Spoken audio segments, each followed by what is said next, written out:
Mes chers amis, un peu de tzedaka, ou beaucoup de tzedaka. L'essentiel est de donner de la tzedaka pour nos chers frères et sœurs en Eretz Israël qui sont en train de se battre contre le mal.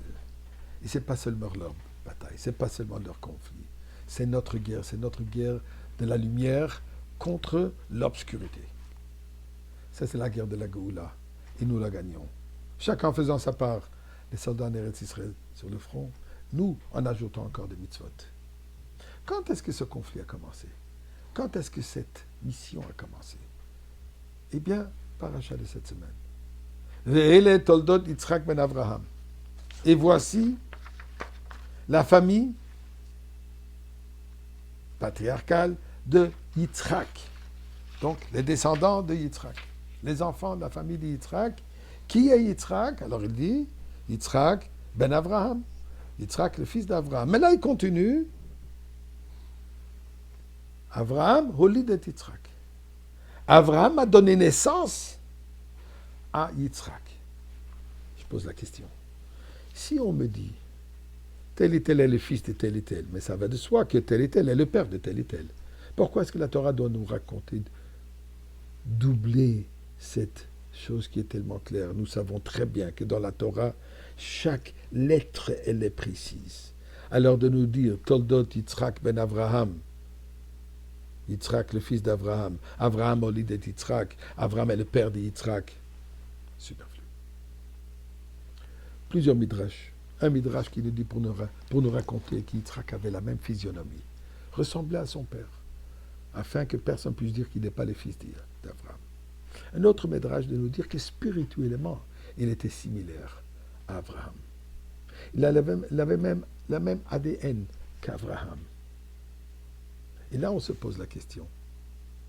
Yitzhak et Avraham, similaires, non seulement ils ne sont pas similaires, mais c'est complètement différent. Différent, radicalement différent. Avraham, Midat HaChesed, l'attribut de bonté, générosité, ouverture, largesse. Yitzhak, l'opposé. Pachad Yitzhak, on nous dit.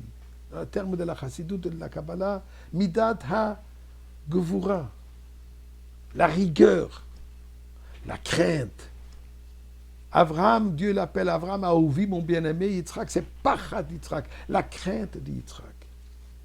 Pendant qu'Avraham ouvre sa maison, son foyer, sa tente pour tous et n'importe qui, tout le monde est bienvenu.